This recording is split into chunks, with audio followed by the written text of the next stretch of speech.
Ce projet il est né en 2010 dans des discussions avec la ville et la métropole de Lyon autour de réflexions sur le quartier et comment le centre commercial devait évoluer avec le quartier. Et on a fixé avec la ville, la métropole, 3 objectifs. Créer une destination métropolitaine sur le toit, avec un jardin suspendu, de la restauration, du cinéma. Rendre le centre plus transparent et plus perméable au flux, au rez-de-chaussée notamment. Et puis rénover entièrement les façades en respectant l'architecture d'origine. C'est un projet qui représente un investissement de plus de 350 millions d'euros pour Unibail-Rodamco-Westfield. Donc effectivement, c'est un projet avec un très gros niveau d'ambition.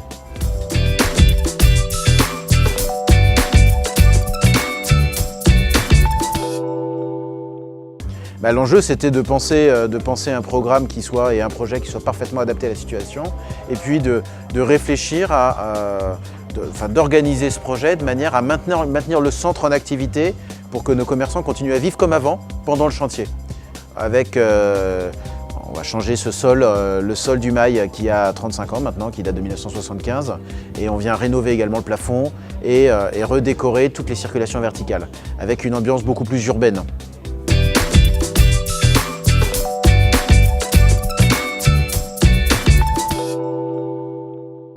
La principale difficulté qu'on a rencontrée, comme sur tout projet, c'est le temps. Voilà, c'est toujours trop long. Donc il faut en permanence relancer la machine, accélérer pour obtenir plus vite les autorisations, démarrer plus vite le chantier et accélérer le chantier lui-même. C'est un projet qui a une particularité, c'est qu'il a été conçu en complète collaboration avec la ville et la métropole de Lyon. Donc on est vraiment dans un travail itératif, long, qui a duré plus de 6 ans. Entre 2010 et 2016, de mise au point du projet, depuis les grandes orientations programmatiques jusqu'au niveau de détail le plus fin. Et dans ce mécanisme de coproduction, chacun des partenaires a apporté sa pierre. Nous, Unibail-Rodamco-Westfield, la ville de Lyon, la métropole et puis bien sûr l'architecte.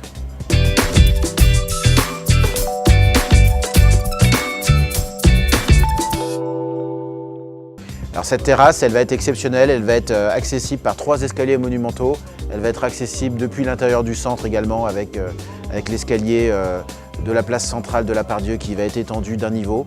Et puis elle sera animée par un cinéma qui sera probablement le cinéma le plus puissant à Lyon et par 25 restaurants qui auront des terrasses couvertes et des terrasses extérieures.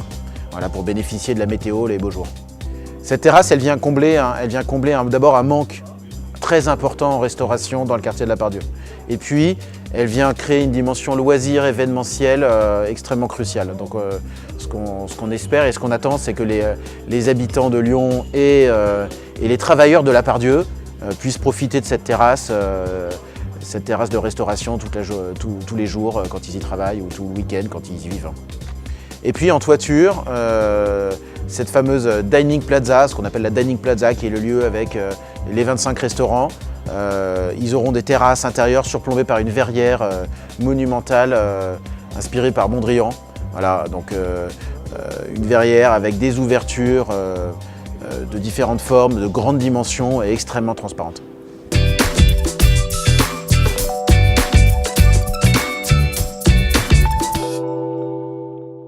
On retravaille les 3 entrées principales du centre commercial. L'entrée côté Vivier-Merle qui va devenir une entrée sur 3 niveaux, absolument monumentale.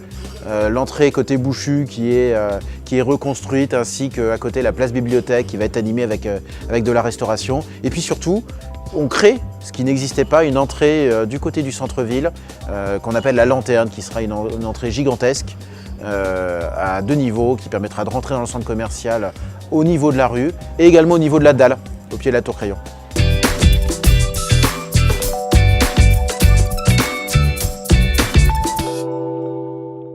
Bien sûr, on réinvente le quartier de la Part-Dieu, on réinvente le centre commercial, mais ces fondamentaux restent là. Le quartier de la Part-Dieu et le centre commercial, c'est un quartier extrêmement performant. Économiquement, c'est une activité économique très dense. Le centre commercial, c'est le centre commercial de centre-ville le plus performant d'Europe. Tout ça, ça va rester vrai. Les travaux ils sont organisés de manière à ne pas impacter la vie du centre commercial. Les commerces restent ouverts, les Lyonnais continuent à venir dans ces commerces et le centre est conçu comme une bulle protégée des travaux. Donc les travaux d'extension ils sont à l'extérieur et on ne les entend pas quand on est à l'intérieur du centre commercial. Et les travaux de rénovation ils sont faits de nuit de manière à ne pas perturber l'activité commerciale. Donc le centre continue à vivre parfaitement pendant toute la phase travaux.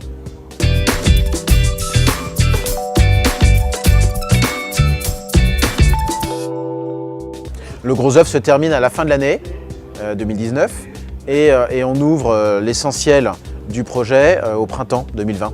Voilà.